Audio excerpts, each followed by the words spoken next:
Every city would love to have what we have right here, a deep water port, natural deep water port, and these container terminals that are assets of statewide significance. Once this terminal is complete, it will be the showplace of the Northwest. Now, this project marks one of the most profound transformations taking place at SeaTac Airport today. On the IAF project, whenever we've needed information, question, or support, they've always been right there on the spot for us. It's nice to have that professionalism and that instant response, especially when you're trying to meet a tight schedule.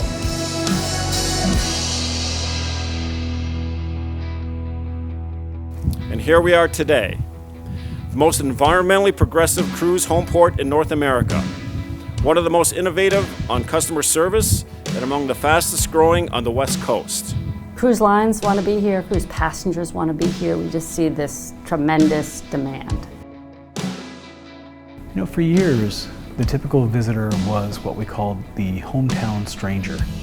And that has shifted.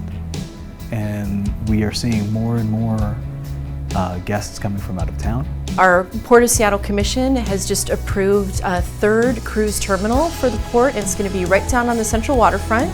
So it's a really good use of a public asset, providing solid maritime jobs, which is so critical to Seattle's economy.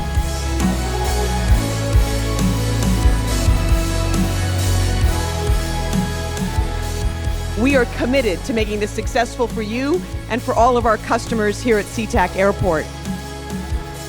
SeaTac is one of the fastest growing airports in the nation. We know there's tremendous growth potential. I am so proud to be here today and say a huge thank you, and here is our future commitment to make this work together. We have stepped out of the past and into the future. Passengers can look forward to something new every 90 days here at SeaTac Airport, and the opening of Central Terminal's first phase is one of the many improvements to come this year.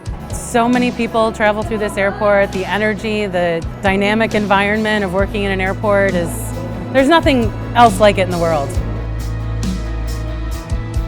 We're going to do habitat restoration. So we'll be able to use the plantings of eelgrass and kelp to absorb the carbon that is put into the atmosphere by burning fossil fuels. The port has done so many things to take that leadership role. So essentially this building is going to be using all the power generated by the solar project. The Port of Seattle obviously has an incredible amount of construction coming up, so part of what we do is supply them with a workforce. And this program really recruits from communities of color and women to become a part of the construction trades.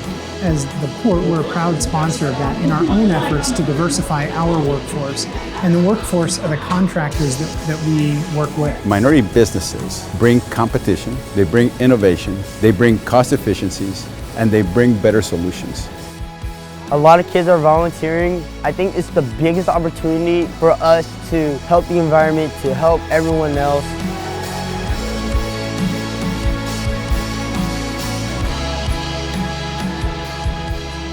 This has been a great year. We've accomplished a lot, but wait to see what's next.